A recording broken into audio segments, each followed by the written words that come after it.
Nagesh Jairam, and he has a company called NTCAS, and he has over 20 years of experience in IT, and he's a specialist in IT services, and he was a founder of NTCAS, and that offered mainly technology, consulting, advisory services to small to growth stage businesses.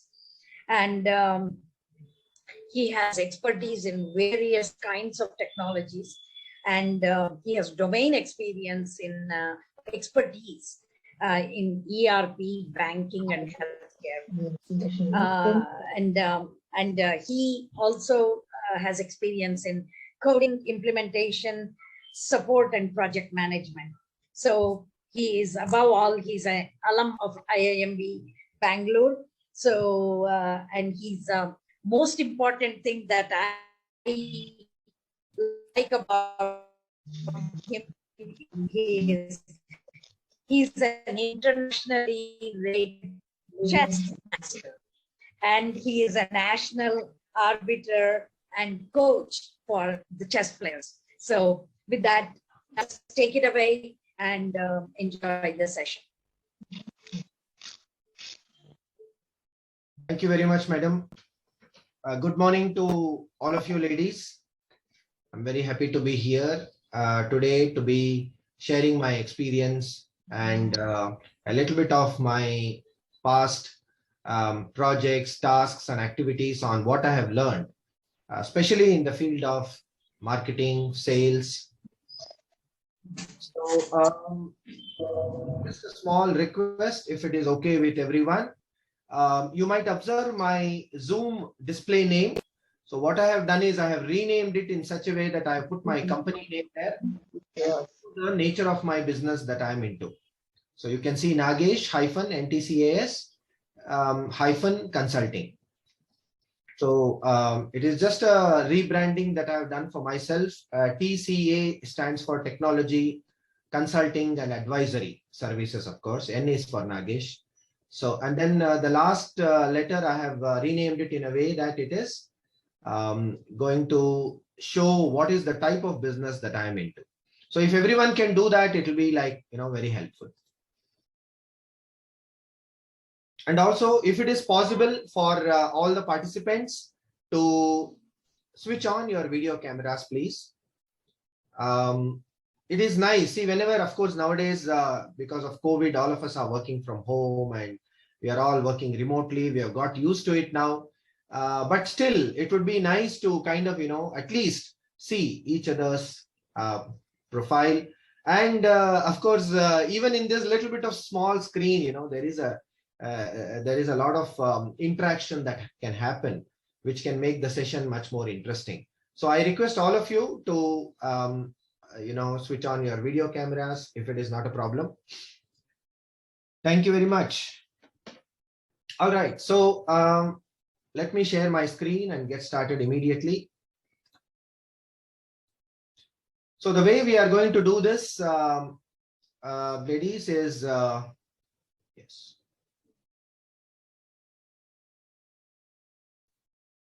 Okay. Is my screen clearly visible to everyone? Yeah. Yes. All right. Yeah. So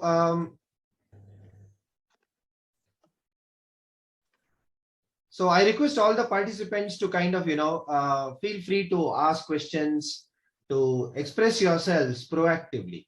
Yeah. If it is one way, then it becomes boring. And of course, I have also in this session I tried to include as many what shall I say, exercises, if you can call it, or what I call as a worksheet, so that you can all practice and try it out on your own, whatever that we are learning on the slides. Yeah. So if all of you have a little bit of if you have any questions or doubts, you can ask me. But also, if you have some writing material, like a writing pad or a spiral notebook or something, it would be of great help today.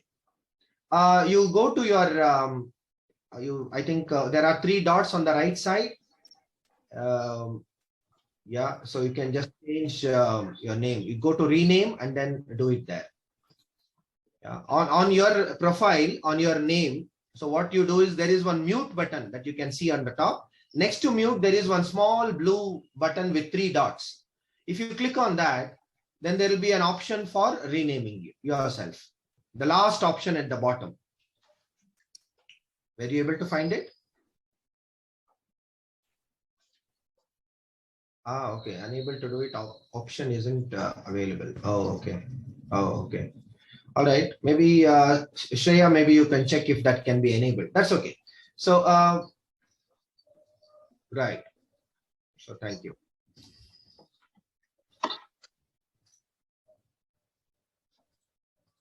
Okay. Yes, on the phone it might, I'm not sure whether how it can be done, but anyway, let's get started.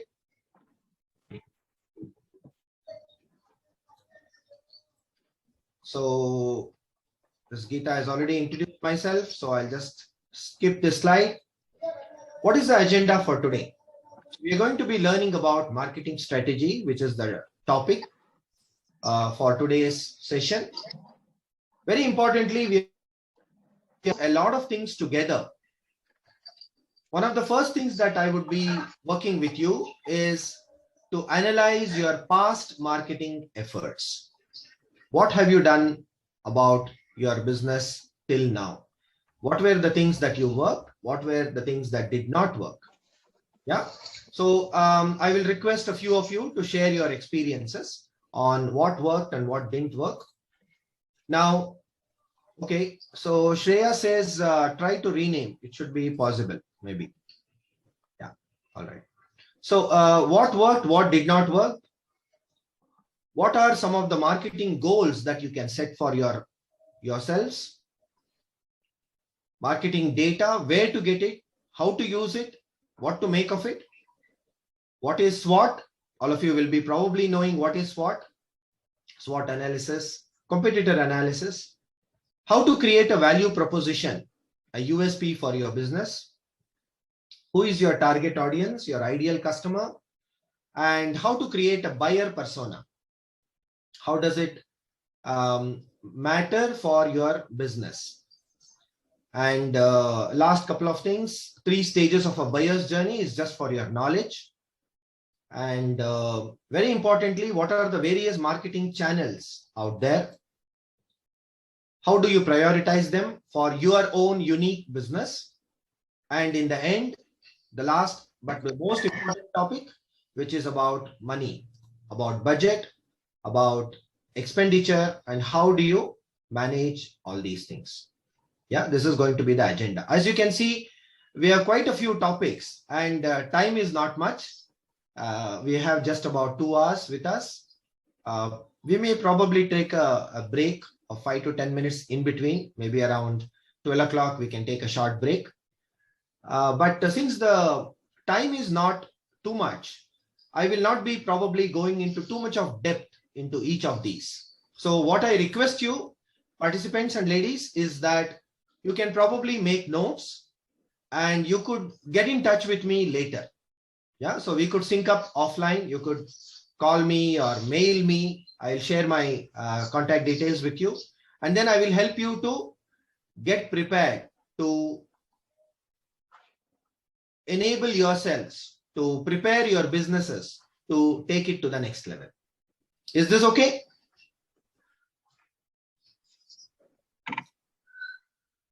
Okay, I'll also be silent if everyone is silent.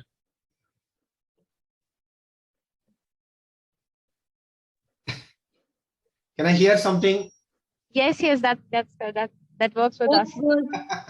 Yes, please. That's so nice. Yeah, thank you so much. Whoever broke the ice and spoke. Wonderful. All right. Okay, so marketing, as you know, is quite interesting for myself. Though I was not from the marketing field, I come from the technical field in my career. But I really enjoyed, whatever I did in sales and marketing. Even now I do, meeting people, explaining to them about what I do and seeing if they can be convinced to for to give me an opportunity to work with them. See, so marketing is many things. It's got a whole lot of things with it. The 4 P's and the 4 C's probably you might have learned as part of your subjects if you have studied management or any of the other related topics. 4 P's are nowadays, of course, it has become 7 P's, I think, with the advent of the digital age. It's not 4 P's anymore, it is 7 P's. In fact, there is an 8 P also. I won't go into that because we'll be taking up a lot of time. So there is one more 8 P. Yeah, so you can Google it later. You can maybe, make notes and then Google it later. But traditionally, in the manufacturing business, there were 4 P's: the product, the price, the place, and how you're going to promote it.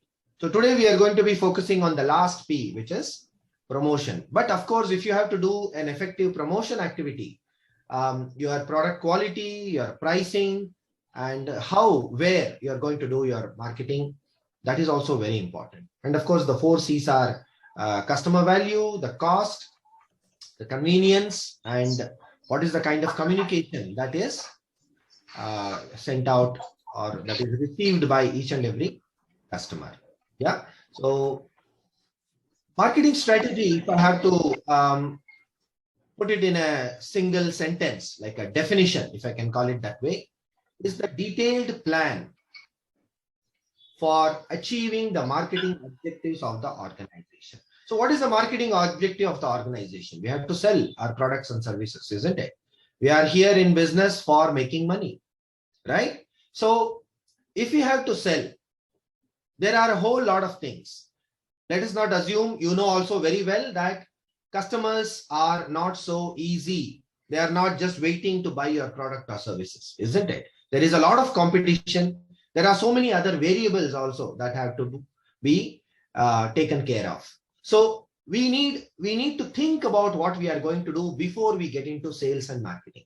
This plan, this thought process, this preparation and being ready, taking care of the various aspects is what is marketing strategy all about. Yeah, the word strategy itself is quite a generic word. It includes a whole lot of things. But in simple English, if I can say, it is the overall plan, the detailed plan for achieving your marketing objectives, right? In simple words, selling your product or sales, which translates into ROI. That's the important word, right? Return on your investment. Why is it very important? Businesses that have a proper, a clear marketing strategy are way more successful. You can see some number is there, 538. This number was given on a particular web page. So I don't know how they got that 538%. Anyway, so way more successful than if you do not have a documented marketing strategy. It is step 0, we say. Yeah, step 0 is what? Before you even start putting in your first few tasks or activities, this is what you need to do. Get your marketing strategy in order. This is the very first thing that you start doing even before you think about any other activity for your business. In fact, just to share a bit of an experience, participants and ladies, I started, I also did quite a few things. Even now I'm doing many things in the entrepreneurship world. And being a technical guy, being a programmer, I was very enthusiastic and jumped into building a product. It was a product in the education space. It was a online portal where, like what we say, nowadays you have many portals like that. Udemy, right? All Udemy and these kind of portals you would be familiar, where there will be a lot of service providers who can put their content, and there will also be a lot of clients or students who can consume these courses online. But believe me, I did not even spend any time, any plan, any budget, nothing about marketing. Because in my enthusiasm as an entrepreneur, also as a technical guy, I was more worried about the product functionality. Oh, what are the features that should be there? What are the features in the other portals? How can I include this? what is the kind of server that I need to have, what kind of, see, I got caught up in this kind of technical aspect and totally forgot about marketing. And it was a never ending story, because if you many of you will be in the product business in this forum also, it is like, the more you keep building a product, it's kind of, you always feel you could add one or two more features. Oh, okay, this thing, if I can add it, it will be much more interesting. Or if I can tweak this, it will be. So like this, you get caught up in the product features. But the important question, which I did not think about, is who is going to buy this? Who is going to pay money to use this? And when finally it was kind of already 8 to 10 months, and then I thought finally I should start approaching clients. Then I started talking to people, and one of the first things that I did was a kind of a survey of the market. What is it out there? Which are the other education portals that are out there? And then I found out that it is a long way away from actually going on live. Getting into the market is not as simple as I thought, because I did not have a proper marketing plan, a strategy in place. Yeah, this was many years back, ladies, but this is a very important story which I'm telling you, because some of you might have thought about a marketing strategy, whereas others might still be in a kind of a not so sure what exactly, how do we do it? Is it just selling means like, contacting people, doing a little bit of digital marketing, doing a bit of campaigns, online, maybe a Google AdWords campaign or a campaign on Facebook. Will that help? Is that enough? Yeah, these are the kind of questions which many of you might have. Don't worry, many of these will be answered in today's session. Yeah. So marketing strategy, I have to tell you that it is very, very important. And some of the benefits of having a proper marketing strategy in place are listed down on the slide. I'll just give you 1 minute just to kind of, go through that. If you have any questions, please ask me. Knowing who your customers are. I don't want to just read it out from the slide. You could do it yourself. So please do read this. And if you do not, if you're not sure about anything, please ask me.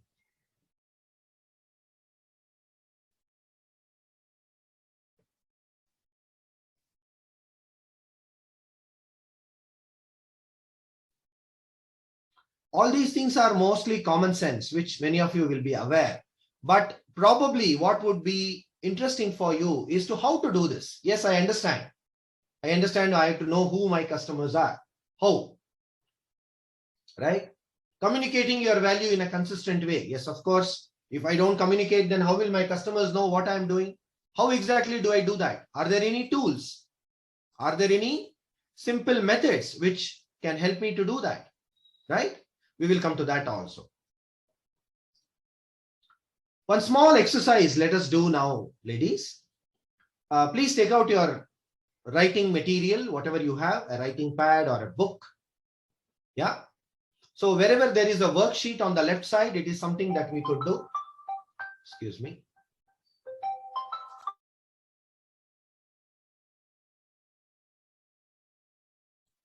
And this is the format that I would like you to work on. Just write a simple thing saying past marketing efforts. Past marketing efforts. In that, I would like you to spend a few minutes, 4 to 5 minutes. It may not be much, but like I said, ladies, today what we are going to do is to touch upon many of these activities which you should do for yourselves. If you do not have time to do the activity in complete, not to worry, you should do it later. Like I said, I am available. I can work with you later. As of now, you could probably take a photograph or something, on whatever is there on the screen, and then you could probably work on that at a later stage. Is this okay? Yeah, but these are very important. It will help you to crystallize. It will help you to be clear, and come out in writing about what exactly you should be doing about your startup, about your business, about your marketing strategy. Each and every one of you should do it for your own business, which will be unique. Yeah. So first thing is write down, like for example, you did some email marketing. Yeah. About 50 or 100 of your friends, well-wishers, you have sent an email about your product or service. So that activity. And the channel is email. Did it work? Didn't it work? How do you know? Did you measure it later? Was it effective? Did it result in leads? Did it result in inquiries? Yeah. If it resulted in inquiries and leads, asking you more details, asking you more information about your business, asking you to get in touch with them, to take it forward, that would be a measure of success. So it worked. And in the end, please also write down the reasons for whatever reasons that you feel. Please do this exercise in your writing material, in your writing pad, or in soft copy also you could do this. The first important activity for today, the past marketing efforts. If anyone has completed even one activity, I request you to please share it with all of us. Anyone. For each activity, what I would be requesting you is 2 or 3 of you could please share your inputs, different participants, so that we can keep it more lively and interesting.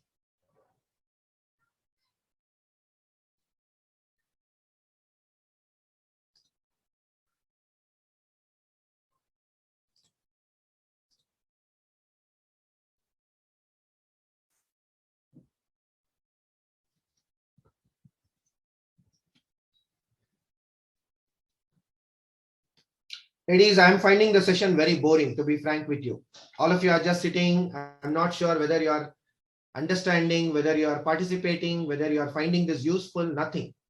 Sorry, very boring actually. I'm just talking. Everybody is like, only I can see. Thank you, Wendy, for turning on your video camera. Thank you very much, Sahana and Simi.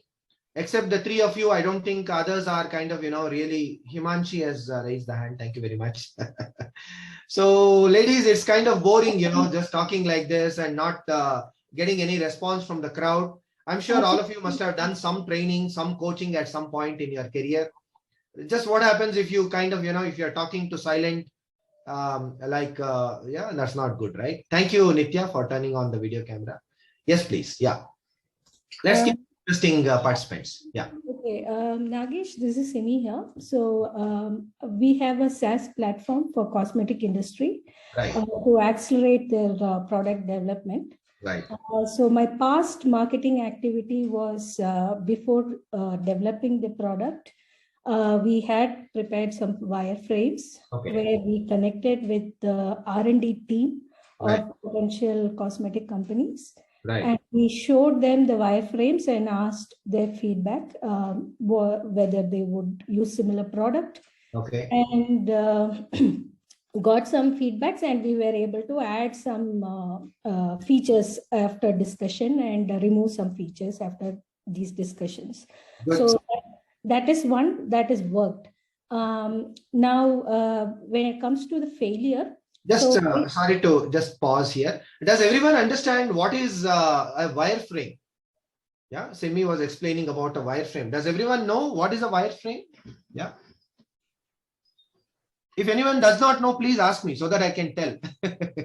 no. Yeah, good, wonderful. Yeah. So, so wireframe is basically like, Simi, correct me if I'm wrong, is basically like a layout. Like you just draw a block diagram on how your user interface, basically your screen, your product, how does it look like? Which features, which options and tasks, where are they? How they are distributed on the user interface, on the screen. And basically, this is a measure of your functionalities. What are the features that your product is going to have? Yeah, am I right, Simi? Yes. So it's not a functional application, but it's a prototype. Exactly. Just to say how it will be when eventually the product gets developed, and what they can expect from that product when it's developed. Wonderful. So you can also compare it with a like a plan before constructing any building. What do? We prepare a kind of a line plan, right? What do you call that? On a blue sheet, the architects will prepare that. So it is like an overall skeletal structure. Wonderful. So what did not work? Any inputs? Yeah, so based on these feedback, we started and went ahead and built the product. So it is still under development, but we have identified what could be the MVP of the product. Right. So we have identified 3 features and we have developed 2 features. Got it. Because of we are bootstrapped, I wanted to sell the 2 features initially. So currently I'm in the marketing phase where I'm trying to sell the 2 features that we have developed, which is where we are missing still 1 feature of the MVP that we had planned. Thank you very much. So the challenge that I have is as soon as I put the information out to the potential customer, right? So they come for the demo, which is working. So getting a demo done is easy, but after that, making them to use the free trial that we have, right, which means we are looking at sign-ups on the application. Correct. That is not working. Even if they sign up, whatever that free trial is there, that they are not using. Yeah. So that's where I am right now. Thank you so much. Thank you so much, Simi. That was very interesting. In fact, does this sound like a familiar experience for many of us? Yeah. At least I'm sure many of you would have gone through this experience, right? You are giving something free, but still many people are not using. Even I'm giving them a demo. I've asked them, I've given them, I've helped them, I've sent them some collateral, some documents, but still it's not happening in the way. Yeah. Does this sound like a familiar thing? Yes. Yeah. There are a lot of aspects. Thank you very much, Simi, for sharing that. Anybody else would like to? Just one more. Past marketing effort. Yes, please. Hi. My name is Rupa. Yeah. I run a food manufacturing company. Okay. So definitely the tech is a little out of frame for me, right. But I do relate it to a little bit. But I wanted to bring my experience. So we are into manufacturing of natural soup products, basically researched on Indian food culture, understanding how India eats and the Ayurvedic and naturopathy importance in daily eating practices, how it has been incorporated into our eating practices. So basically, before we brought the products onto different selling platforms, we sampled the products basically to families. So we comprised of our different soup products to more than 125 to 135 families, comprising of different age groups. So we wanted to take how each age group basically reacts to the product. And we had a very good response. And people wanted to know, when is it available or is it already available for us to buy? Wonderful. So you had small customer group already ready. Yes, customer group was ready. At least we had a turnout out of more than 60% of them getting back to us in terms of when is it readily available for us to purchase the product. Is it on the market, which shop, or is it online? So that was very encouraging. Of course, there was a mixed response as to a particular age group where they were not very convinced with the taste of the product. It is the new generation. Right. Basically because of the unfamiliarity that they had with the history or what they really want. And there is a lot of reasoning and reasons which counts there.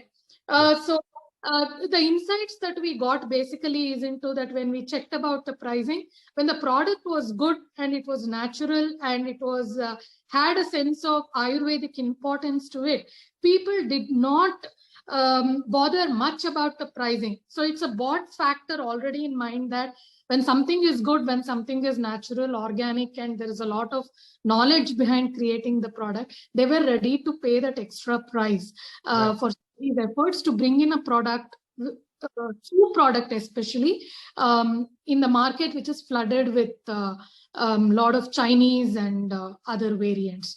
So these are all Indian food products. So that's something was very encouraging.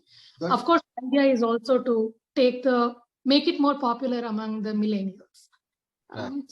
That's Thank you so much, Rupa. Any particular what did not work? What did not work for me was that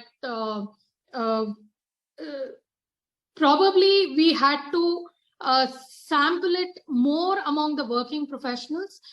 We missed out there because the product is very well received between the population, which is between 25 to 50.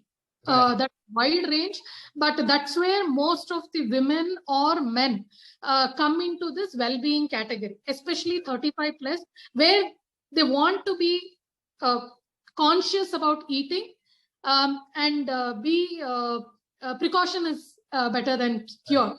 Especially after the recent pandemic experience. Absolutely. It's much more important. So probably our experimentation with the working professionals would make more sense to us. Yeah. Absolutely. So that's good feedback. Excellent. Actually, probably, the learning there was that what we call as the target audience, which we are going to study in today's session, you could probably identify new target audiences. Yes. And probably, offer something specifically to them.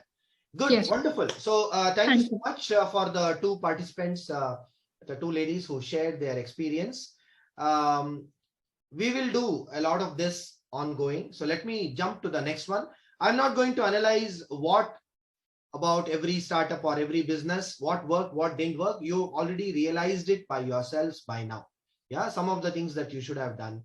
Even that 1 or 2 points is more than enough to take you forward. Good. So before we do any planning for any activity, we have to set some goals for ourselves. Setting a goal gives us a clarity on what we need to do, which direction we are going, right? So this is a very famous acronym. You would have probably heard of it. SMART, what we say as SMART goals. Each letter stands for a particular thing that you need to do. See, when you're setting goals for your business, for your startup, how should that goal be? I'll give you some examples also. A goal should be specific, we say. If you say, okay, I want to do good business. I want my product to be very popular.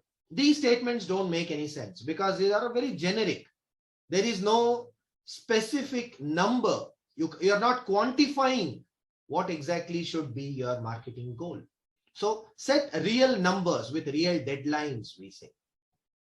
Okay, goal should be specific. Don't say, I want more visitors to my website. Quantify that. How many visitors? In how much of a duration? In a week? In a month? M stands for measurable. Whenever you set any target or a parameter, you should come back and be able to measure that. Okay, I set a goal for myself. Was I able to reach that goal? Was I able to hit my target? If I missed it, how far did I miss it? Right? So can you track that? Did you miss it by 50%? Did you miss it by 10 or 20%? You understand what I'm saying? So is it measurable? Okay. Don't get confused by some of the buzzwords that you can see on the screen there. Yeah. So all these words don't make sense. In the end, what matters is numbers. Correct? The numbers matter. Numbers speak. Facts. Right? Measurable. Whether are you setting a realistic goal for yourself? Is it possible? First of all, the first question that you need to ask yourself is it doable? Is this something that is possible for myself? It might be possible for somebody else, but for me, may not be for whatever reason, right? So there is a saying, right? Don't bite more than you can chew. It's a very famous English proverb is there. What it means basically is keeping your targets realistic for yourselves. See, each of you, each of us will have our own capability. Yeah, it's fine. Whatever capability I have, I'm okay with it. I'm not interested. I'm not kind of, going to compare and feel bad about it, or I'm not going to compare with somebody less than me and feel great about it. No, the point is that, is it doable in my capability? Can I achieve this? Yeah, it should be challenging. If you set yourself a very low bar, then you can easily achieve that. Do something which is challenging you. At the same time, don't try to chew more than you can, don't try to bite more than you can chew. Sorry. Yeah. So the next one is, of course, realistic. How do you know it's realistic? You'll have to talk to other people, maybe people who have done it before, people who are already in the business. Yeah, people like me, maybe. So who have faced a lot of failures. Yeah, many things. I've burnt my hands many times, faced a lot of setbacks. So this is everything that goes wrong, in business or in life also in general, is actually a learning experience, isn't it? I'm sure all of you will agree with that. That if there is a lesson learned from that, next time we'll be careful. We'll not go towards that. If there is something which we know that is going to burn us, right? So we don't put our hands into the fire or into the flame. So talk to people, understand whether it is practical, it is doable, capable, all these aspects, just think about it. Yeah. And do not forget, there is in project management, there is something called risk. You know what is risk? R-I-S-K, right? So risk is what could go wrong. So risk management is a very important aspect in project management. Whenever you think about any project or any activity, if you ask yourself the question, what are the things that could go wrong? It will help you tremendously, believe me. Yeah. So even if you can identify one or two risks, you don't have to do a detailed risk analysis and all that. But even if you are able to identify one or two things that could go wrong, even before you start doing that activity, it will be very good for yourselves. So a realistic goal will help you to be clear, be focused, and be practical. Time bound. Yeah, time bound comes back to that specific thing. The first one, S and T are connected. What is that measurable, doable thing? Practically, it should be possible for you. Yeah, and then give yourself a deadline. Deadlines are typically like, like a date, or probably during this week or by end of July, right? So these are the deadlines that you give yourself so that you will have a target for yourself. You push yourself, you don't, as an entrepreneur, we don't have any managers, anybody to manage us, giving us, notifications or reminding us on a daily basis. So we have to do it ourselves. Yeah. Any questions about this smart marketing goals? Let me give you an example. Please do go through this, what you see on the screen.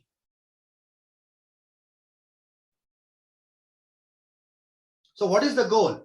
Getting more signups for your webinar, right? So this is a webinar, what I'm doing. For example, if we wanted to get more people to join, to sign up for our webinar, how do I do that? A specific goal could be the number of signups for, I want to increase the number of signups. Yeah, maybe I want to increase it to some number. I could put a number also there. All right. So maybe in the previous webinar, we got 200 participants. So in this webinar, my goal would be to get at least 400, double that number. So how do I do that? Yeah, that is actually a 100% increase in signups. But here the goal is to get a 15% increase. So it could be whatever number, it doesn't matter. Yeah. So, and then by experience over the past sessions that you have done, probably if you sent a lot of emails, you would get about 10% more. So if you want 15%, how to get that additional 5%? Right? So when our webinars generate more leads, naturally, when you get more inquiries, you get more opportunities as well, right? It's like increasing the size of the funnel. Yeah. Does anybody know about the sales funnel? Has anybody heard of that? Yeah. What is the sales funnel? Okay. So you know what is a funnel, right? It's like this, and then it comes down to a tapering bottom. Yeah, which you like for pouring oil, milk, and you would have seen like lots of stuff. We have a funnel. So funnel is a comparison that is given for sales. If you put more inquiries at the top, you will get more closures at the bottom.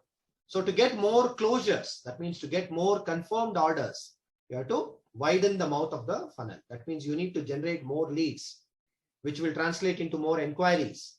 And those inquiries can become what we call as prospects, right?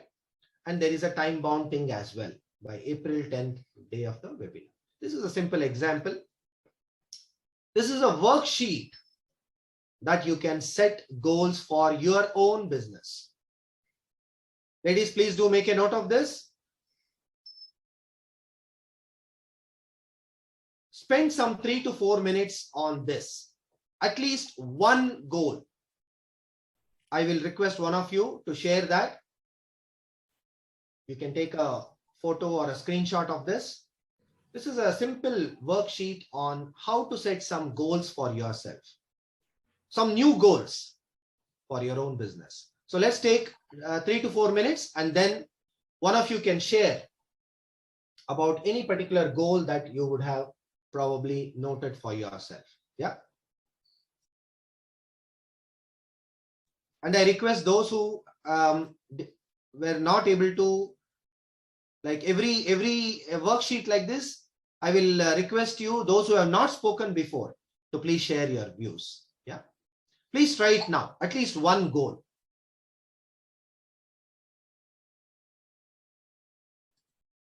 You may not be able to do it. Even if you are able to do 5%, 10%, it's okay, no problem.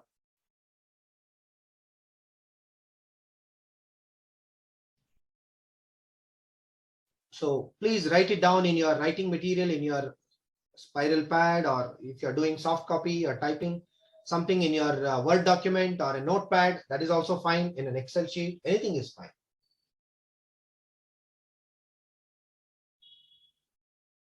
Please do it right now, ladies.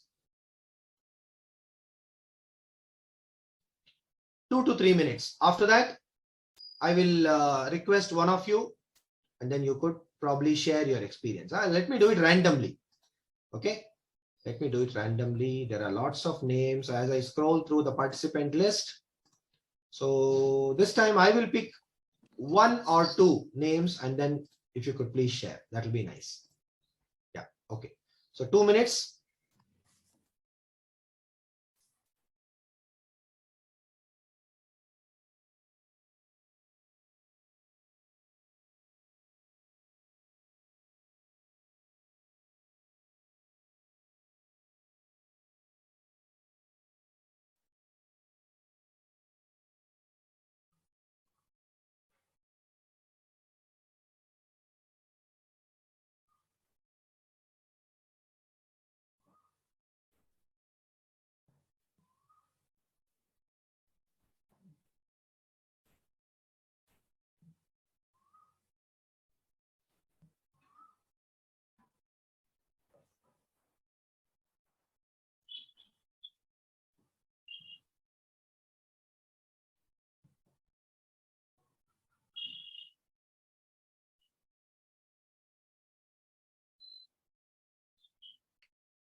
Okay, so let me check randomly. We'll pick some name. Indu Veluchami. Could you please share? Yeah, hello, good morning, sir. Good morning. Good morning. Yeah, I'm into natural hair dye. Okay. My product has been, my company is called Wild Turmeric Naturals. Our intention for the marketing goal at present is, our intention basically is the customer should use natural products, that is cosmetics, and keep them beautiful and healthy. Good. That is Yeah. what. Also, no side effects and all that stuff. Yeah. Yeah, definitely. And the product is not available in the market. Only we are the first producer of it, and Good. successful in it. We Wonderful. are already handling many customers, Right. and we have been successful. The market, our product market is a huge size. Every single person in Karnataka or wherever it is, they need our product. Wonderful. Good, So, good. So that's nice. Thanks for the introduction about the business and the product. But is there any goal that you would like to have you? I mean, you might not have got time now, no problem. But have you understood that you were describing your product and your business now, right? But to set a smart goal for yourself. yeah, actually, in India, it is around 477 million. That is what the statistic tells. Okay. For the last year, it was been calculated. All right. In that, I can tell it's 10%. We can do it. Wonderful. Okay, so you have a number there. You have a percentage there, which is going to probably help you on this. Well done. Nice. And probably you could elaborate on this. You could set more goals for yourself in terms of measurable and relevant to the overall. Is it time bound? Yeah. Kanchan, yeah, you raised your hand. If you could please share. Yes. Thank you. Yeah. Hi, Nagesh. Sorry, actually I joined in slightly late, but thanks for this session. So I have a lending fintech, which is Loan Genie. And through Loan Genie, what we are trying to do is we are trying to provide very small loans of typically of an average of 5,000 to maybe 10,000 rupees to people who are working in companies who have low or no credit scores. Very nice. So my target audience happens to be, I guess, on Instagram. They are on Facebook. They are working in companies. Yet they are young people. They are millennials up to 35. WhatsApp also. WhatsApp would be a very good channel for you, probably. Yes, absolutely. So WhatsApp I haven't explored much, but yes, fantastic, suggestion over there. Would love some suggestions around WhatsApp marketing, actually, Nagesh, because I have. In my past experience during the election campaigns, we have helped a few, political leaders to reach out to their electorate through WhatsApp. Okay. Yeah. No, it is a very powerful medium because I am a part of so many WhatsApp groups and I am influenced by what the leaders in the groups are saying. So yes, it is very powerful. So my intention through the marketing goal is to create brand awareness about Loan Genie. I want people to know at least 3 things, if not more, about Loan Genie, and which would be we bring about convenience to our customers' lives. Then second is we provide very small loans. So I want to distinguish myself from the rest of the market, saying that a bank might give you lakhs and lakhs of loans, but if you want 1,000 rupees to 5,000 to 10,000 rupees, you come to Loan Genie. And the third element I want them to remember is we are a for-profit with purpose, and we are also looking at giving away 5% of our fees that we are charging our customers to Akshay Patra. So we are trying to balance, trying to be a for-profit with trying to do good to the society. Wonderful. So your vision is good, and probably your goals need to kind of have much more detailed line items, basically, not just one goal. By the way, ladies, one more important point here that brings me, I just remember that don't have just one goal, or rather about one aspect. See, when we are talking about marketing goals, it's not always about, reaching out to more customers, acquiring more customers, increase my sales by 20%, 30%. It's not only that, it's about various other aspects, qualitative aspects as well, right? So if you understand your product and your customer very well, then you will know the gaps, and you can have goals for your product roadmap. For example, you can have goals for your customer expectation, customer delight, what we call, getting more positive reviews. Yeah. Getting more probably, successful case studies, success stories, what we call, about customer experiences. Even if you get one good customer experience, you can publish that, you can advertise that, and you can influence 20, 30, 40 other prospective customers to get on to you, to try your product or your service, right? That's how it works, right?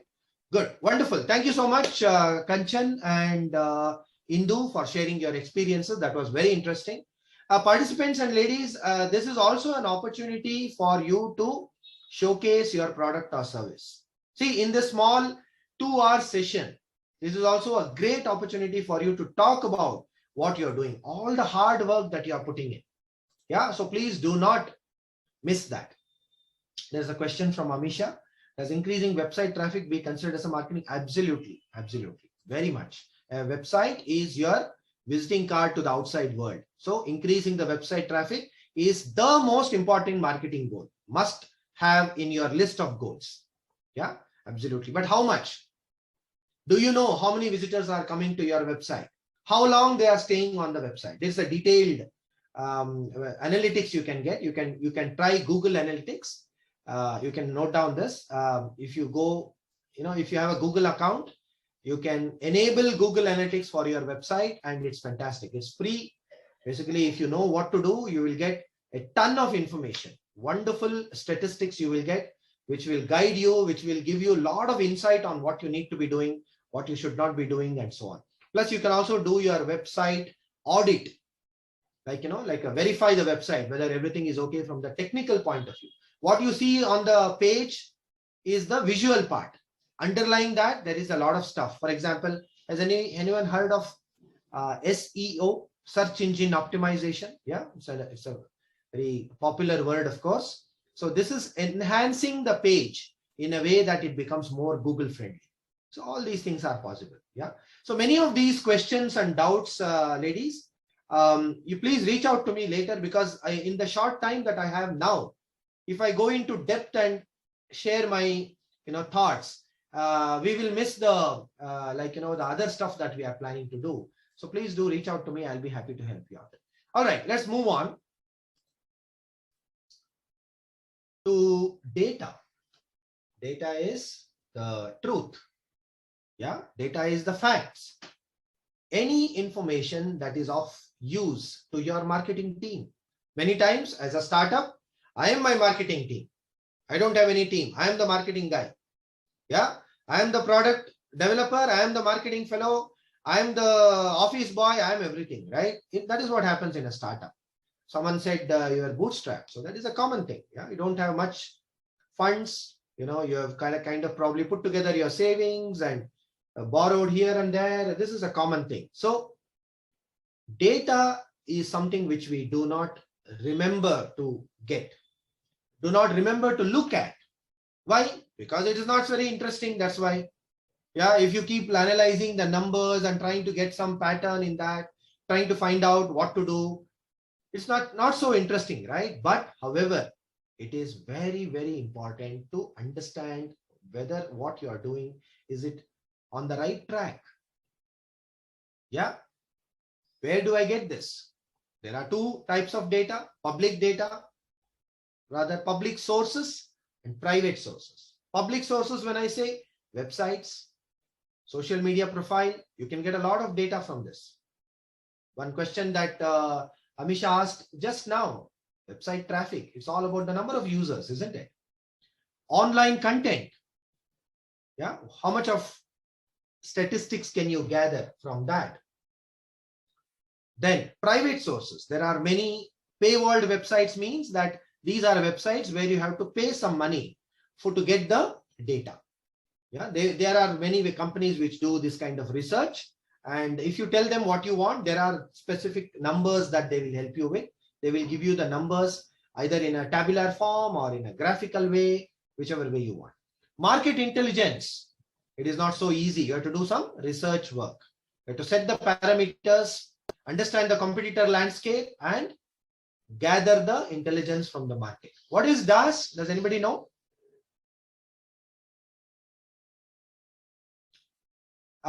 Simi, you were into SaaS, right? Software. Oh, I heard it as DAS. That's why I was looking at. DAAS. You can see on the screen. So SaaS is it software as a service?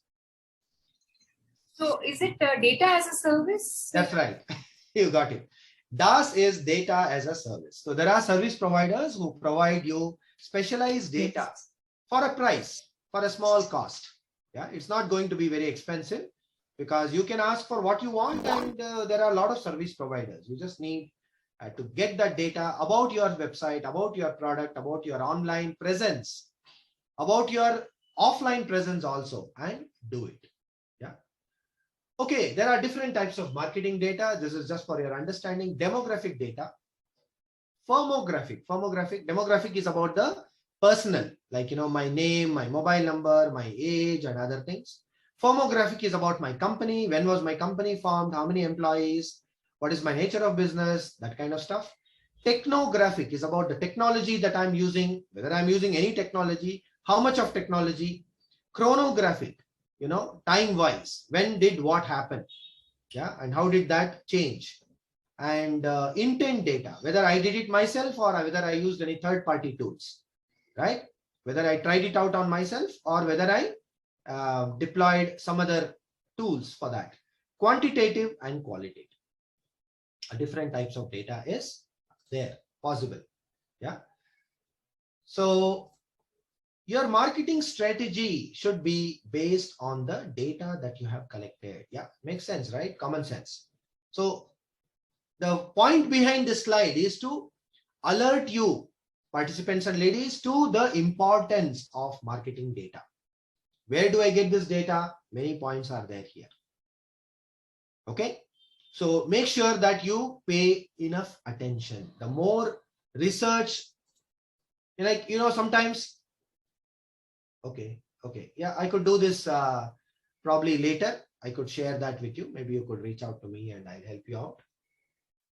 So data is, you say, right? Content is king for all, communication related stuff. So for decision making, you are the management, right? You are the owner of your business. So to take decisions, you have to use data. All management in general, they look at some numbers in order to base their decisions, which way to go. Yeah, how to proceed next. Any questions on this before we go to the next interesting topic? Marketing data. Okay, let's move on. Okay, now there is a chat message. No, it is the same. B2B is to a different target audience. B2C is to a different target audience. Your target audience is changing, but the data remains the same. Data is data, basically. It's not like, probably the nature, the numbers that you get will be different, obviously, but marketing data itself remains the same. Yes. Any other questions? Maybe one or two more questions. If you have, please ask, no problem. It's like, if you ask any questions, ladies, remember that you are helping all the other participants also, because they also get to learn and understand something new. Okay, let's move on. SWOT and competitor analysis. Where are we on the time front? Okay, I think it's time to take a small break of 5 minutes. Is that okay right now? Shall we take a small break? 5 minutes? Yeah, is that all right? Okay, so small break, water, drinking water, restroom, whatever, let's finish it. And in 5 to 7 minutes, we'll be back. Is that okay? Wonderful. See you soon.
Hello.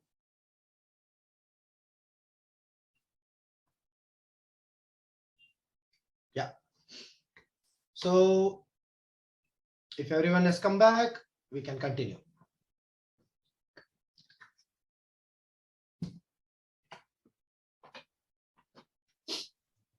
All right. So the next thing on the agenda is a very famous tool which is used in business. Many of you would have tried this or would be aware of this. May not have actually done it, but you would be aware of a SWOT analysis. It is done for typically for a company, basically for a business, to understand various aspects. And nowadays there are SWOT analysis that are done for individuals also. It's called self-SWOT. Do it for yourself. Basically understand our strengths, my own weakness, my own opportunities that I have, and what are the threats that are there to myself. So this is done for an individual as well as for a company. And this is also related to your competitors, understanding who your competitors are, what they are doing better than you, probably what you are doing better than them. Yeah. So what does SWOT stand for? As you can see on the screen: strengths, weaknesses, opportunities, and threats. In simple language, strengths are the things that you are doing well. Yeah. You remember in the first few minutes of the session, we kind of understood, what were the marketing activities that were successful, what worked. So those are your strengths. Yeah. Maybe about your product, maybe about the uniqueness of your product. Some of you told that, it's not available anywhere else and it doesn't have any side effects. Yeah. Some of these features are the things, positives for your business. Qualities that separate you from your competitors. Yeah. Even positive assets, for example, intellectual property, proprietary technologies, all these are your strengths. These are going to be your assets. The weaknesses, yeah, we can think about many. What we need more, we always need more, right? We are always never enough. So what is it that our competitors are doing better? A lot of things are doing better. So some of them, how can we address those weaknesses? Yeah. And some of the weaknesses we know, but we can't do anything about them. So we learn how to adjust with those weaknesses. We'll accept those weaknesses and move on. We'll focus on the strength. That is also okay. Opportunities. How can I increase my business? How can I generate more sales? Directly related to marketing, isn't it? And what are the new areas where my product or service I could reach out to? And also, how many people know about it? What are the additional, what is the additional help that I could get in terms of probably a media coverage or an article, or maybe a webinar like this, or maybe a YouTube video?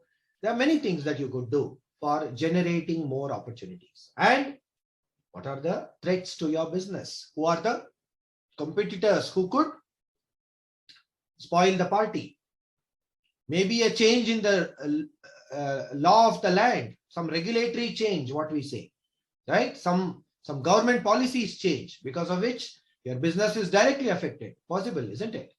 Yeah. So these are all the threats. And sometimes, customers are very finicky. One of you told me about, the younger generation. They don't understand the importance of these natural products. Anything which is junk food, which it's so easy to market these things, right? Whereas something which is healthy, which is from our own, based out our own traditional culture, that is very difficult to market. So there are so many threats like this. So once we do a SWOT analysis, we know exactly where we stand. Yeah. Here is an example, ladies, of not exactly actually an example. I will say this is like a worksheet for yourselves. What I'll encourage you is to take a photograph of this, because it has got so many points. You can see it's like a checklist, right? Each and every point, ask yourself that question. Ask yourself that question. The answer will help you. Strengths related, there are about 9 questions. Weaknesses related, there are again about 9 questions. Yeah. So every aspect of your SWOT analysis, there are specific points that you need to ask yourself.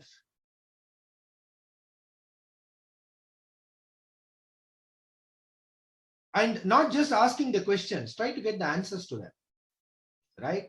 For some, there might not be any answer because of some reason, maybe you don't have money. It's as simple as that. I can't do it now. I don't have enough funds, right? So how to overcome that? Is there any workaround, right? You can't go in this. Maybe you can take a slight deviation, right? What exactly is that? Do some brainstorming. Get some more people, 1 or 2 more people, maybe your friends, maybe your partners, maybe if you are employed, anybody, get 1 or 2 intelligent employees also to help you with a SWOT analysis.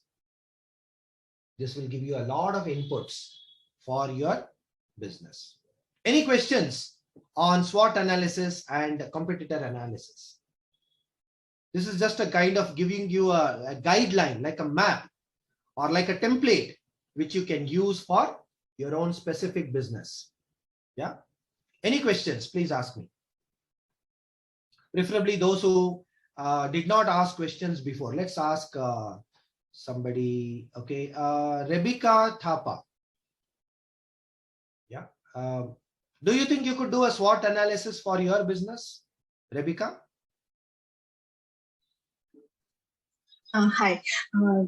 I think my business venture is at a very early stage. So if we talk about, having a marketing strategy and marketing analysis, from the very beginning of this session, I was thinking that, okay, how do I, work around on all these things? Because it's in a very early stage. I am just at the ideation stage, and there is a lot of things to be worked around.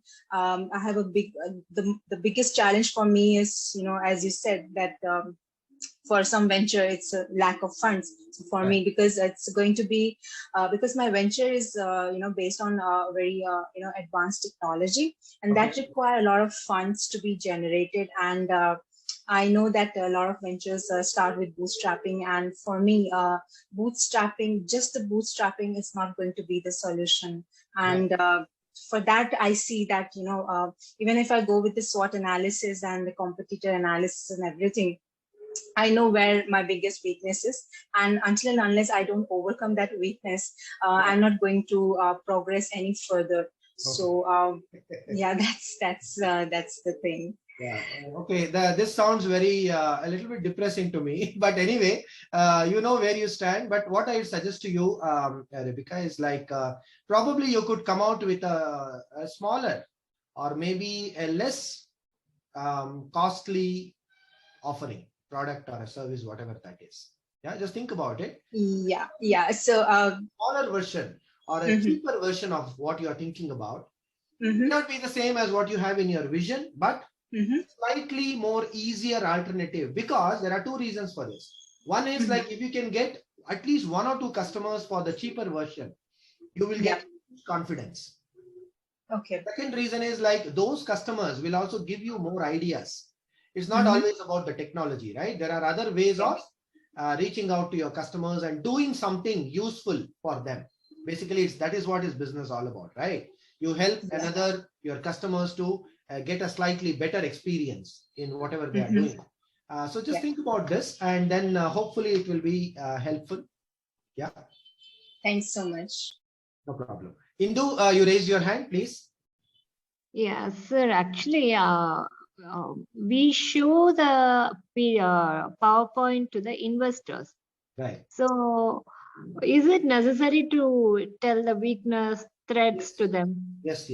You have to, because it shows that you know exactly where you stand. Point number 1. Point number 2, you're not afraid of that. See, that is the main message that I want to give. When I talk about my weakness, I'm not saying, oh, I've got like 1,000 weaknesses. I got only 1 or 2 strengths. Okay, are you interested in investing? Nobody will do that. It's not about that. It's like I'm saying, I know my weaknesses, 1 or 2 major weaknesses I have. Just now, I spoke to Rebecca. She said that I know where I stand. And at this stage, I don't think I'm going to progress further. There are a lot of problems that I need to solve. The major hurdle that I need to overcome. It's a sign of maturity if you talk about your weakness. Yeah, I mean, Okay. in a measured Coming to my point, my weakness is actually I'm a startup. So getting out investment and starting out, my weakness is to compete with the competitors. Now L'Oreal, Garnier are all like no problem. mammoths to me at present. Correct. So No, there is always a niche audience. See, you have to differentiate yourself. Okay. And you have to work on a smaller target audience. I'll come to that in one of the slides later. Thank you. So there is always a market for everybody. Yeah. See, just because, you know that there are recently near my home, I stay in Rajajinagar, Nagchandra, there was a huge IKEA, right? It was very famous. There was record footfall. There are so many supermarkets, but still IKEA got a record number of customers and record sales were done.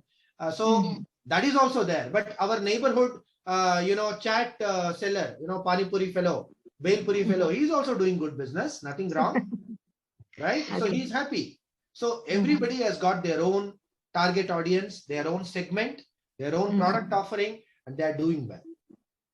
So we just have to position ourselves. In marketing, it's called positioning. Where do we position ourselves? You see, in many of the various car brands, there are so many options for you. You go to Maruti, there are so many models there. Why?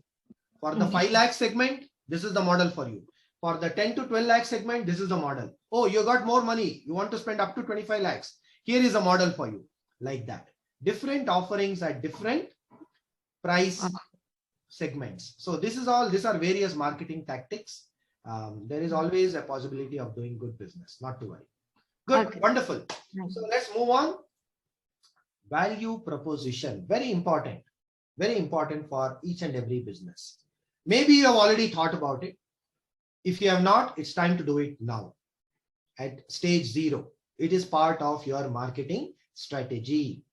So it is very important to think through this. See, ladies, this is actually a thinking exercise, your value proposition.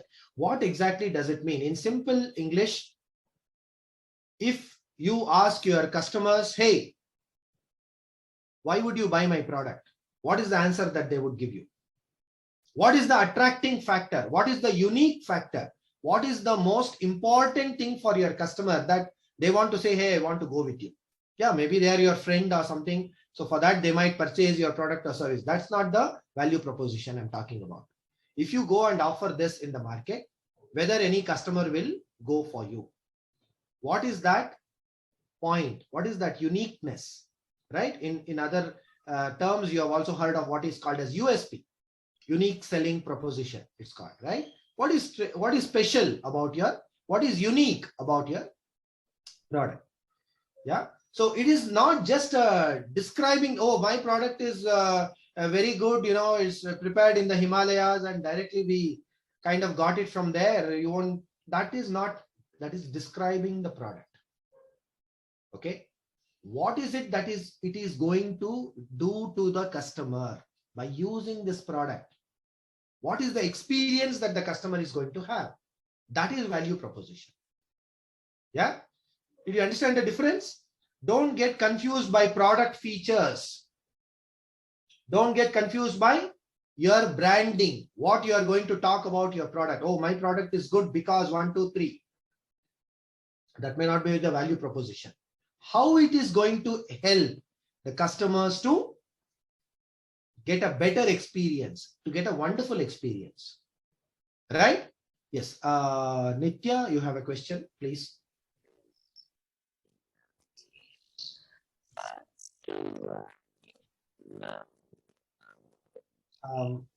Slight audio problem, I think, Nitya. It's kind of.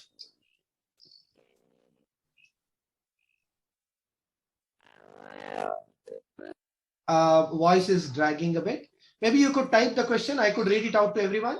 Yeah. The voice is dragging a little bit, like. Okay. No problem.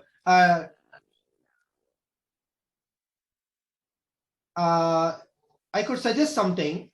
By the time I finish the headline and the sub-headline, you could just type it out and then I could read it out to everyone. Is that okay? Yeah, please. We'll be interested. I like that smart cookie thing. Yeah, it's a very nice phrase we say. So, and something to eat also, right? So very tasty and interesting. All right. So I'll be eager to look at your question. Right. So, ladies, value proposition, you can break it out into two parts. One is the headline. Headline is the, like one single sentence, basically, which will tell what is going to happen to the customer. It should be clear and concise, but you can be creative about it. Something that can stick in the mind. I'll give you some examples, not to worry. Then under that, the sub-headline or a paragraph should explain what your company offers, who it serves, and why. In this section, you can elaborate on the information in the headline. Right? So, Nitya, if you could please mute for a few. Yeah. Thank you so much. Wonderful. Okay. So, headline, sub-headline. Did you understand the difference, ladies? Headline is a one sentence. Let me go to the, directly jump to the example so that you'll understand what I'm talking about. And before I go to the examples, remember, there is a saying, right, in English, an image speaks 1,000 words, right? And a video is like 1,000 images. So remember this. So whenever you are talking about your value proposition, having a nice image, a visual element, what we say, a video or an infographic or some kind of a collage, some nice image, you can convey your value proposition better. Okay, so Nitya has sent the message. I hope all of you can read that. She has sent it to everyone. Wonderful. Gluten-free. Wow, good. It's vegan, refined sugar-free line of product. Excellent. Yeah, okay, good. So health benefit is the main USP of this. So Nitya, if you can come up with a nice tagline, not only a tagline, but a value proposition describing your business and why it is going to help you. Maybe you can use the examples which, yes, there are many competitors, but there are not many good products. That is also the reality, isn't it? There are many people out there, even the big brands, Unilever, Procter & Gamble, they also want to get into the, the healthy food space sort of a thing. Now, Maggie is there. Maggie is not going to go anywhere, right? Always the 10-minute thing, emergency food. But at the same time, it is not, everybody knows that it is not healthy. Even I eat Maggie, but not every day, not 2-3 times a day, because I know that it is like having gluten and MSG and all that kind of stuff. Trust is there, but even if I trust you also, sometimes price could be a factor. And also what I feel is location, the area where you are doing your marketing to the target audience. I mean to say, like if you try to sell online, that is one option. But I'm saying, to whom are you going to sell? Yeah, if you go on, like the target audience is very important here. And here, I feel that maybe you could look at corporates who specific corporates type of companies. Maybe they could give you an opportunity, to set up a, probably you could have an event like a small stall or maybe a small 2-3 hours kind of a thing. So it's good. Like, you can try out, maybe you can generate a better response. And once you capture your customer, put them in your database and kind of, do your marketing for a small target audience. Don't try to do like a B2C. Try to go for a B2B approach in this, because especially when something is unique, health related stuff, if you go to the janta, you go to the public and put a newspaper advertisement, you won't generate sales. Rather than that, you should identify, if I go and talk to these 100 people, at least will 50 of them be interested. You see, I'm looking at a smaller target audience, but effectiveness is higher. So find out where is that? Where are those 100 people? So you should also conserve your time and energy. Yeah. So anyway, that's just my quick feedback. Wonderful. All right. So let me show you a few examples. HubSpot is an American company, ladies, very famous for its customer relationship management expertise, basically. Yeah, you would have heard of HubSpot. Very famous company, very profitable company. Yeah, very successful company. So what is the tagline? Look at this. An easy to use CRM. Every word has been chosen very carefully, ladies. Please pay attention. When we say an easy to use CRM, what is the significance? CRM traditionally is quite difficult to use. Yeah, I am an SAP consultant, by the way. I'm a certified SAP consultant. I worked in SAP labs in my career for many years, and even now I do some consulting projects for SAP. SAP is the world's largest ERP, enterprise resource planning software. So CRM, customer relationship management software, is by default, by nature, very complicated. Okay, and therefore when HubSpot says an easy to use CRM, does it kind of immediately catch your attention? Hey, CRM, can it be easy to use? Let's check it out. You understand what I'm saying? Yeah. So what is the sub headline? HubSpot CRM platform has all the tools and integrations you need for marketing, sales, content management, and customer service. So they are elaborating on that. Not only it is easy to use, but it has got a good wide coverage. Marketing, sales, management, customer service. What else you need? Right? It can help you to manage your business. Correct? Look at FedEx. You know FedEx, right? Very famous American delivery company. So they deliver a lot of stuff. In fact, millions all over the world. What does the headline look like? What is the value proposition? Manage your home deliveries. Look at this. That home word has been very intelligently included in the value proposition. Manage your home deliveries. Home delivery is not so easy. Those who have tried it out, you know, it is not so simple. Every time it doesn't work consistently, right? So sometimes it will kind of, whenever you are needing it most, at the time only it goes wrong, right? So home delivery is a very important aspect. So manage it in a better way. And the paragraph says, sending and receiving packages is convenient, very easy, safe for individuals who want to ship ideas, innovations across the globe. For HubSpot and FedEx, and for the next example, LG also, there are visual elements. In the previous slide, I told you that these marketers, they use a lot of visual elements. There are visual elements, but I'm not showing you now on the screen because we don't have enough time for that. But all these companies, they use a good mix of a strong value proposition, a very powerful value proposition, explaining that in a sub-headline or a paragraph, and also they have a very good, well thought out visual element. Maybe a website, maybe a landing page, maybe an advertisement on Facebook or Google. Yeah, they have all this. So please do this, each and every one of you, for your business in your own small way, in your own unique way. Do not neglect this. Oh, this is all like, what brand statement and all. This is all for big companies. I am just doing some small, small scale business. I just started. No problem. The question is, are you serious about it? Yeah. If you are serious about it, do it for yourself. Do it for your even more, very small, chotu, small starting, just now started, whatever. Come out with a tagline. Yeah. So if you think through, let it be simple, concise, creative, catchy. Yeah, Amisha, you have a question? Yeah, Nagesh. How is the sub-headline different from a mission statement? Good question. Mission statement is what you want to do in a particular time frame, in the next 1 year, 2 years, 3 years, kind of a thing. How is it that you are going to achieve your vision or your goals?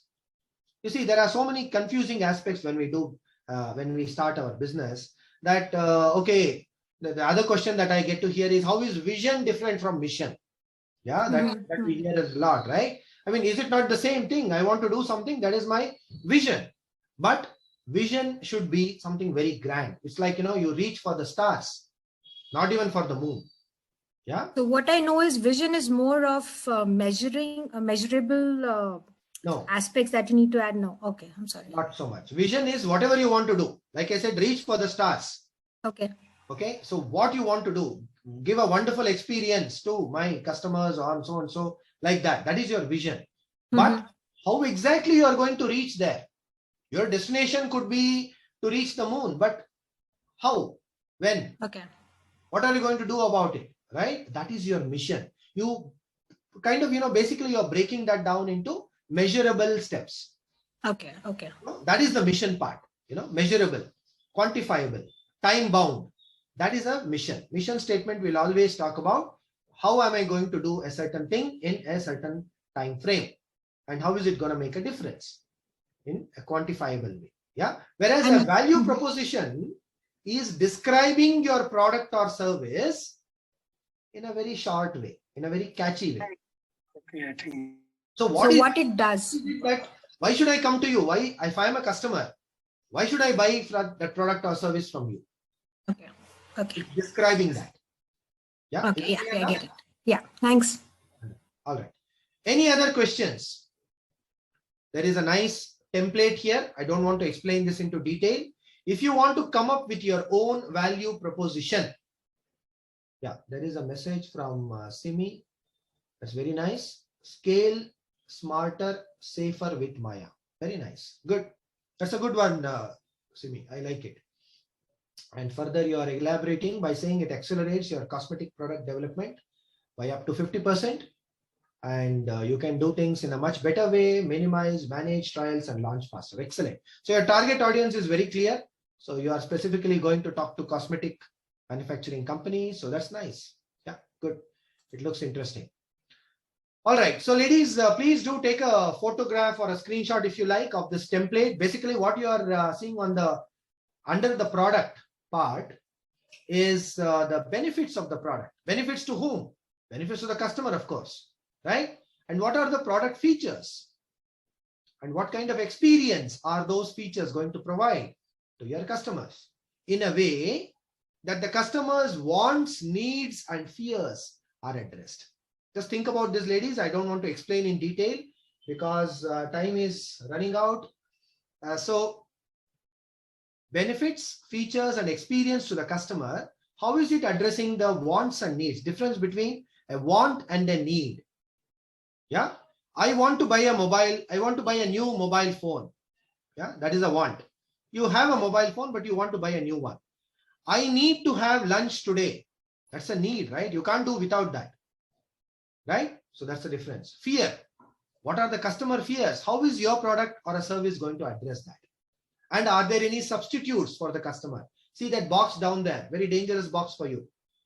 What are the substitutes? Thinking about all this, come out with a good value proposition. Yeah, this template will help you. Take a screenshot, take a photograph, whatever. Done? Let's move on. Okay, target audience. We've been talking about this several times. I mentioned this to you today itself. What is this target audience? It is your specific group of consumers, your customers. Just now, Simi had put a message saying that her product helps to develop the cosmetic products faster in an effective way, 50%, right? So her target audience is very clear. Yeah, so it's good to have that clarity. Those of you who need to get your target audience clarity, please do think through. I'll give you some certain suggestions and tips. Also, one more very important point which I've observed is like you have a target audience, but that is not going to grow. I mean, you have to increase your target audience. That means what? Getting more customers? No, not necessarily. Getting a new target audience. That means probably, let's say if you talk about age, demographics. My target audience is customers in the age between maybe 8 years to 14 years, kids, basically young teens, right? That is my target audience.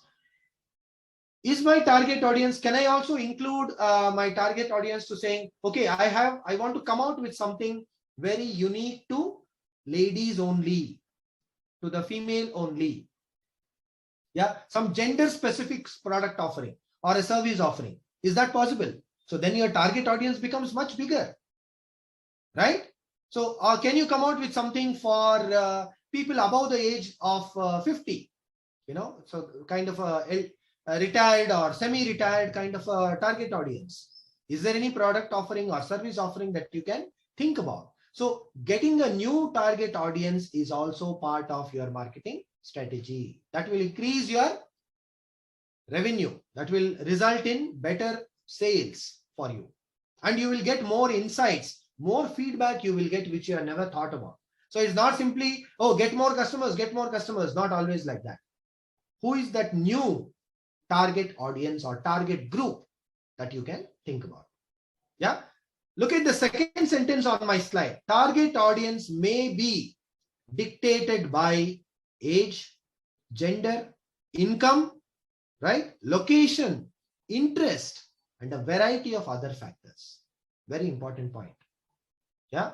So what is the type of target audiences? For example, based on their interest, purchase intention, how strong are they wanting to purchase? Subcultures. Under a particular target audience, there will be what they like and dislike, what they want to do, what they don't want to do. So all these are very important for understanding your target audience. How to determine your target audience? Very important slide. Probably you could take a screenshot or a photo of this and work on this later, because there are several points here which will require time. You can't just do it in 1 or 2 days or 1 or 2 weeks.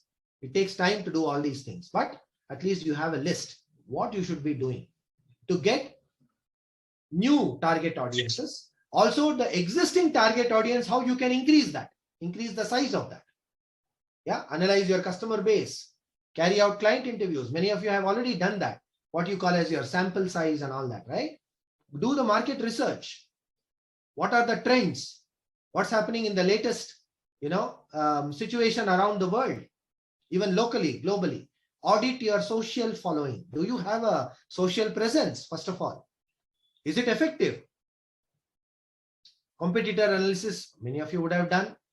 Personas. Persona is your user persona. Who is your ideal customer? Have you created a user persona?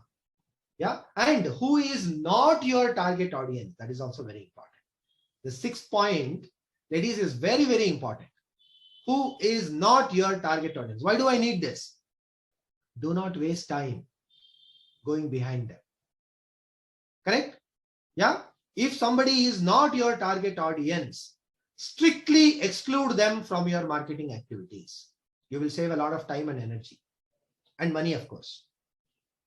Continuously revise, get feedback, change things, revise things, and use Google Analytics. I told you, Google is a very powerful tool. In fact, the most powerful marketing tool that you can get online, and it's free. Yeah, so please use it.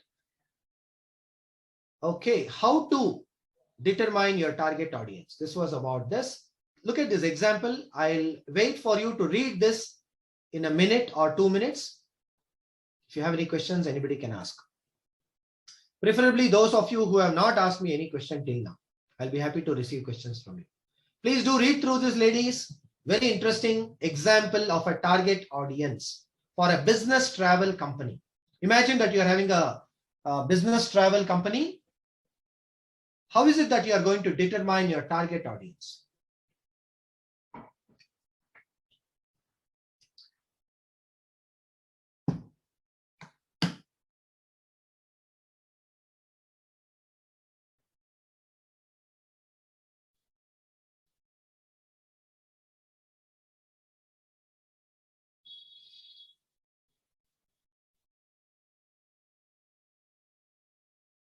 Is the example okay? Are you able to understand and kind of relate to that example? Yeah, wonderful. Thank you. So what are the challenges? What were the preferred channels? Yeah.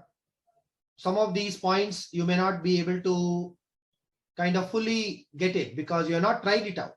So you don't know how does it look like? What exactly should be done? But this is an example. So do work on this part to increase your target audience. Okay, let's move on. There is a template. You could also make a note of this probably. Who is your audience? What does your audience need that your product or service provides? This is a simple template which can help you. What are the demographics of your target audience? Describe your target audience by age, gender, household income, education, occupation, location, and type of a target audience. Yeah, whatever, applies to your business. What are they interested in, your customers? And what are their behaviors? Describe the common behaviors. That means buying behavior we are talking about. Buying behavior. I'll come to that. There is one slide which you'll find interesting. So this is a simple template which can help you to determine and to come up with your target audience. Yeah. Okay. Any questions so far? Next, how to create a marketing persona. Persona is basically a user. And how does your ideal customer look like? Point number one. What does their buying process look like? Yeah. Do you need to convince them? How difficult is it? What are their hesitant points? Like, why do they hesitate? Yeah. That in the beginning itself, there was a demo that was given. After the demo, what is the problem? Why are they signing up? Yeah. How many decision makers are involved from the customer side? Okay. Can they decide easily? Is it something which they can? Is it something which they can decide by themselves? Oh yeah, it is a little short. That's why I'm reading it out. I'm so sorry. It's in very tiny text. Okay. Probably I could share this with you later, those of you who are interested. So you need to basically personalize. That is the key word here. You need to be specific to a particular target audience. Yeah. Okay. Moving on. How does a buyer's journey look like?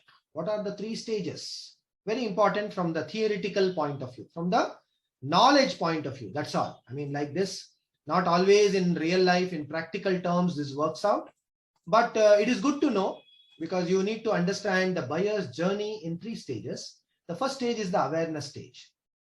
Because you need to know to which stage of the buyer's journey are you planning to do your marketing. For example, are you doing enough to create awareness about your product or service to the customer, to the prospective customer, basically? How is that awareness stage? What does it look like? Reports about research, publishing ebooks, and experts, subject matter experts, publishing white papers and content.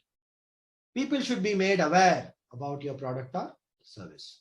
Then, once the prospective customer understands, gets to know about you, what are the factors that they will think in their mind? The consideration stage. How do I make my decision whether to buy or not to buy?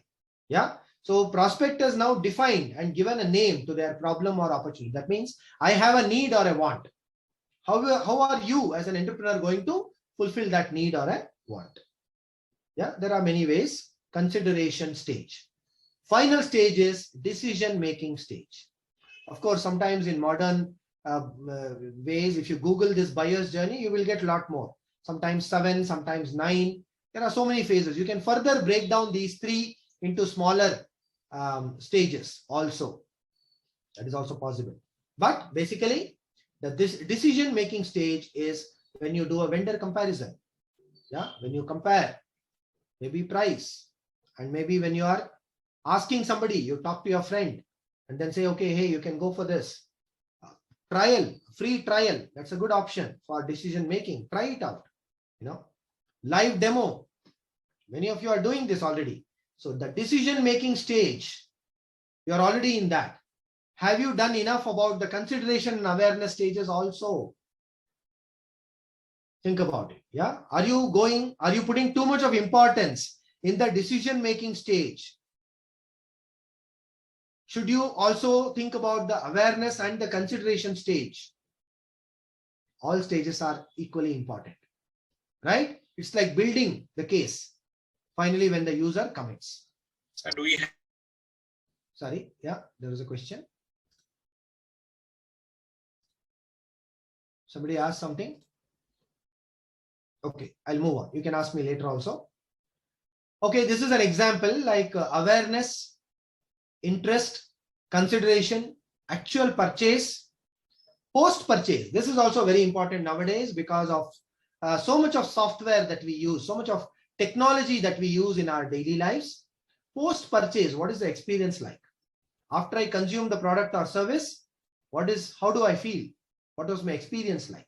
And then whether I am willing to repurchase. Is it a one time or am I going to be a loyal customer? Yeah, the buyer's journey. All these matters. Okay. Coming to another last two topics. What are the various channels? Yeah, there are a variety of marketing channels. Only one point I want to tell here, ladies, that all these channels may not be applicable for each and every one of your businesses. So select the channel that is suitable for you and for your type of product. Suitable for me means for myself as a personality. No, not that. For your type of business, I'm telling. For your specific product or service, which channel might be more effective?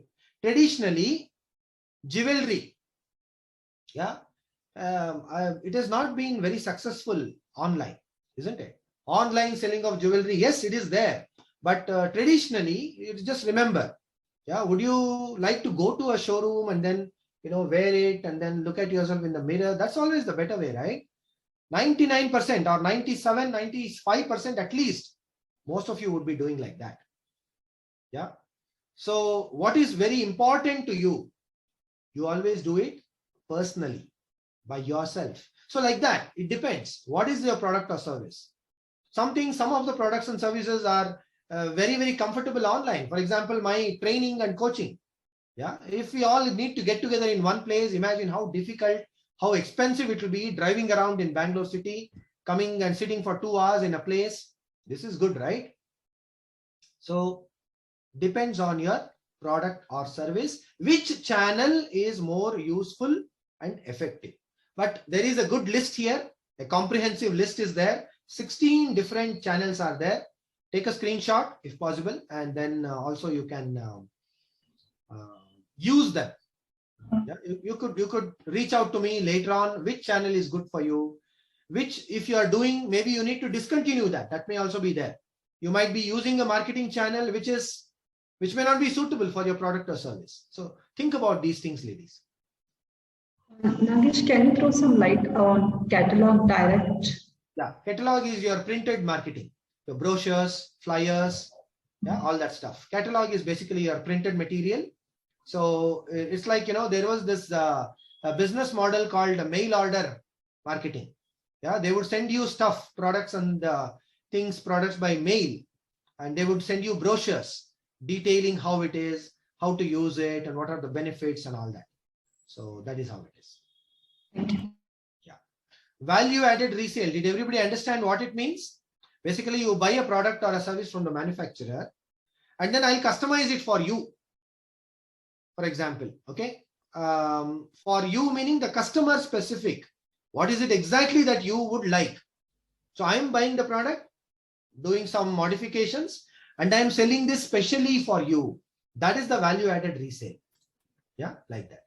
Yeah, good, correct, Kanchan. Yeah. So there are many channels here. Indirect marketing. Yeah, you go through distributors, dealers, you go through several layers. Yeah, you go through your own network. So there are a lot of things like this. Podcast is different from a video. Yeah, influencer, very powerful. But 16th one is the most powerful one. Word of mouth marketing. Nothing worse like word of mouth, isn't it? But to get there, to generate a good word of mouth volume, you need to do the other things as well. Okay, moving on.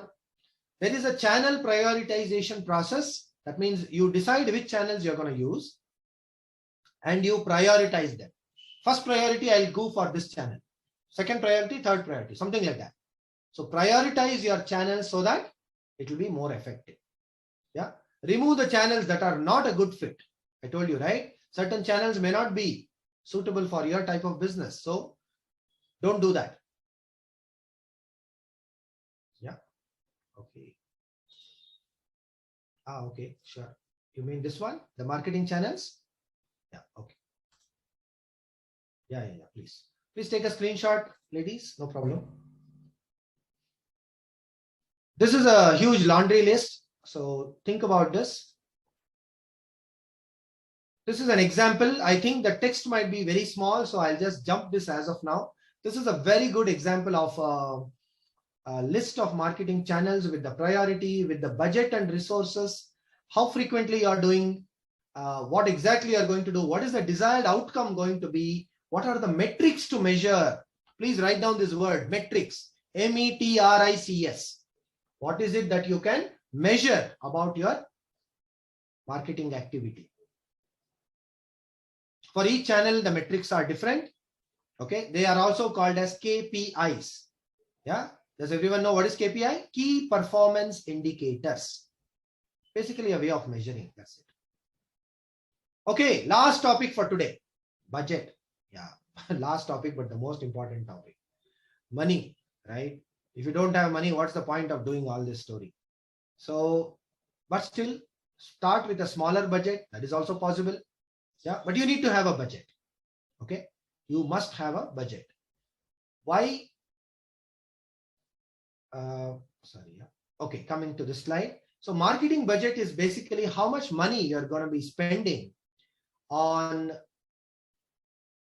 your marketing activity, on your marketing strategy. Basically, there are different strategies that companies use. Revenue based, out of X amount of rupees that I'm getting, in return 10% I will put it for marketing. So revenue based, just an arbitrary 10% number, whatever be that number. Competition matching, competitor is using this much, so I'll also use this much. Yeah. Top down, management decides, okay, this is the budget that we are going to use. Everybody follows that. Goal driven, this is the amount of money that we need to use to achieve our goal. Whether we have budget or whether we have money or not, we'll try to put that aside. So like that, that is the meaning of goal driven. How to track your marketing budget? That is the key to success. Not only having a budget, anybody can make a budget, but are you tracking it regularly, once in a month, at least once in a quarter, making corrections? Yeah, there are many marketing tools. Okay, tracking tools. Microsoft Excel is a very good one. My favorite tool is Microsoft Excel. I use Excel for everything. In case you also want to do that, please go ahead, learn a little bit of Excel basics. Yeah. Example of marketing budget.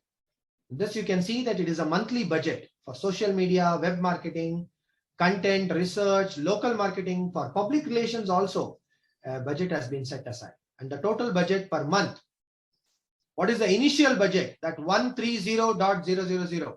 That number has to be arrived at based out of past experience and historical facts. And then what is the allocation this year? 142. You can see that it has exceeded the initial budget, right? By 12687. That is the excess. Here is another example of a quarterly budget. Quarter 1, quarter 2, quarter 3, quarter 4. This you can use it as a template. This is an Excel worksheet basically. What is the project? Who is the client? Date.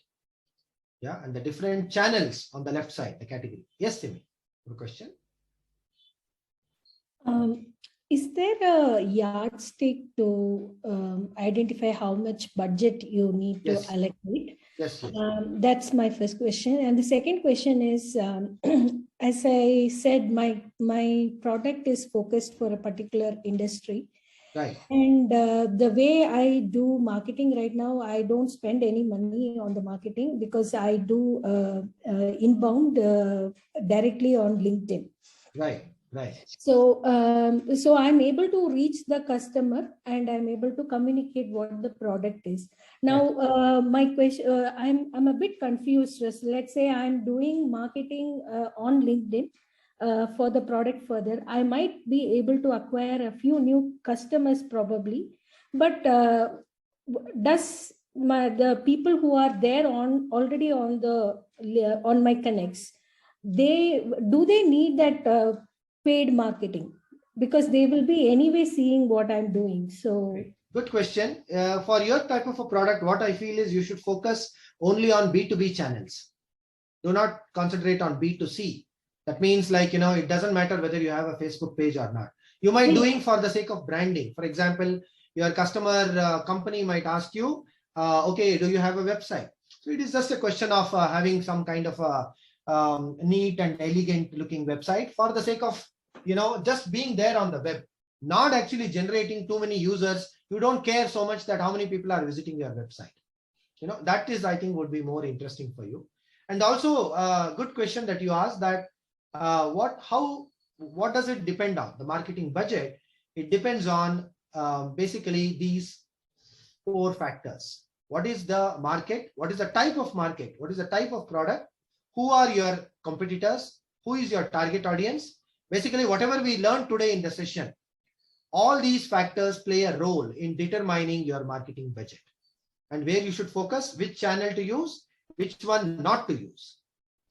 Right? If you are a specific cosmetic R&D product enabler or facilitator, then your niche target audience you should understand and focus only on that.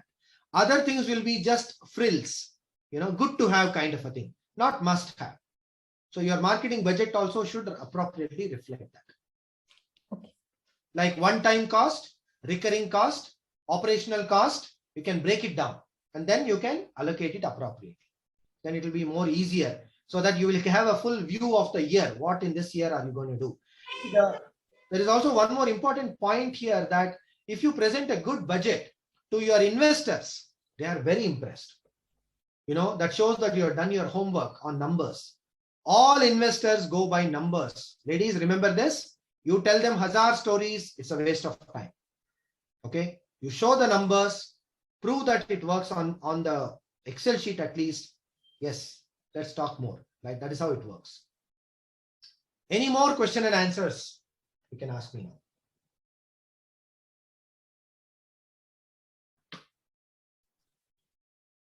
So Nagesh, thank you so much for the presentation. I think I was also curious to know, typically how much of a budget should you allocate towards, let's say, one of the social media channels, let's say a Facebook or an Instagram.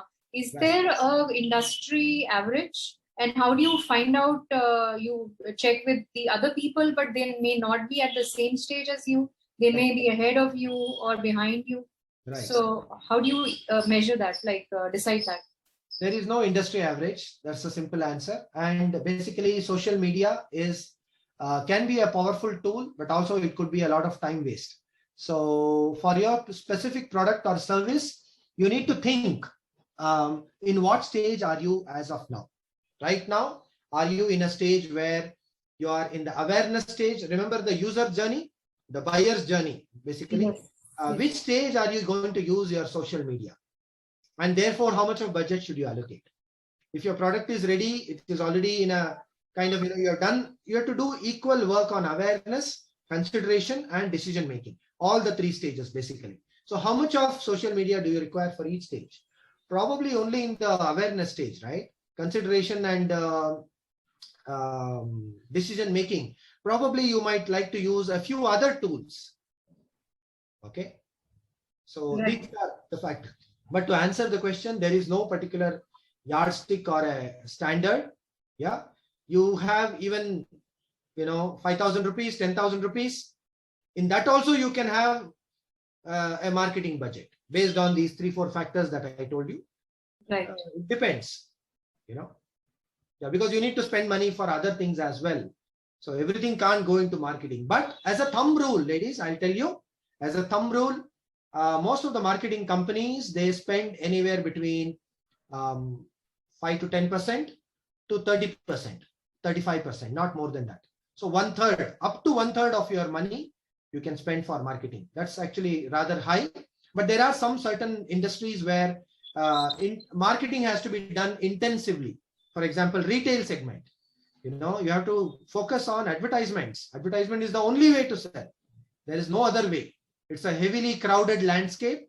Competitors are many. So the only way to stand out is by advertising and repeated advertising. Yeah. Right. You want to ask something? Thank you.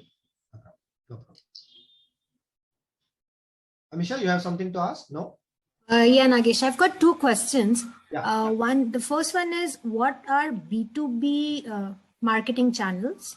Right. And the second question is, if I'm looking for someone who can help me with my, say, LinkedIn marketing, to be very specific, because my venture, I mean, I'm into recruitment consulting. So naturally, my target audience is businesses. So if I'm looking at somebody who can help me with my marketing on LinkedIn, how do I select that person? How do I know that this person is the right person who can help me? So good. Yeah. So I understand recruitment, LinkedIn is the powerful, in fact, all over the world. In fact, LinkedIn is also more interesting because it is highly Google friendly.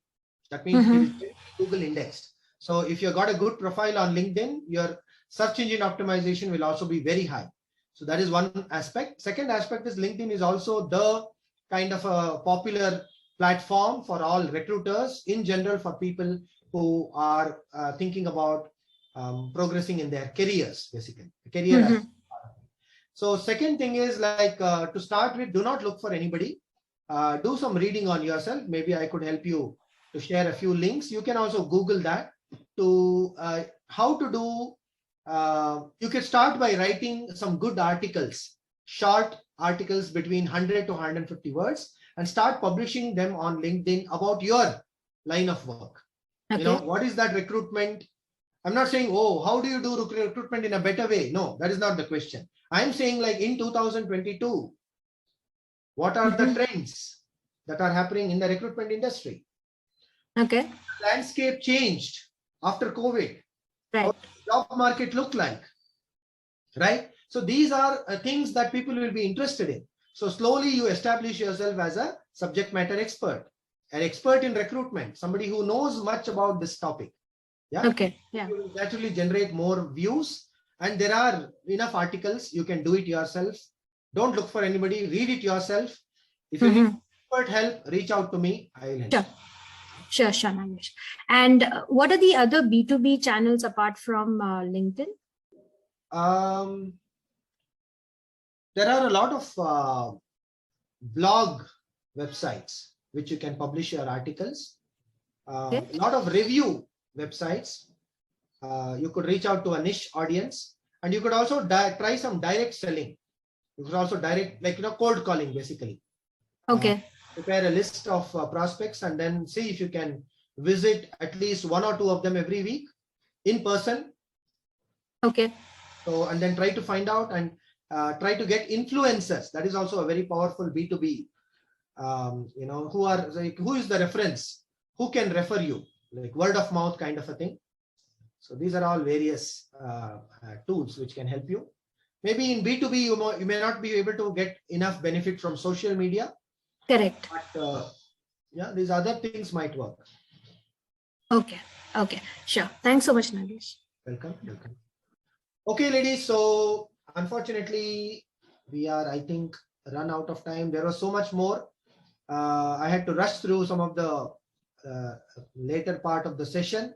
Please excuse me for that, because as you can understand, time was less. And thank you very much. Thank you to all of you. It was like very interesting for me that I'm talking about sales, marketing, something of this sort in a very structured way, and trying to help you to basically, I was trying to kind of, my intention was to give you some ideas. All these things. It's not like, okay, I'm giving you some great gyan. No, but probably I'm trying to kind of trigger that importance that you should give for this activity, right? Some of you might not have paid enough attention, might not have spent enough time and energy on this aspect of your business. So if I was successfully able to do that, mission accomplished. Thank you so much, ladies. And I hope you also found it interesting and useful. You can see my contact details on the screen. If you want, you can make a note. This is my WhatsApp number also, my email, my website.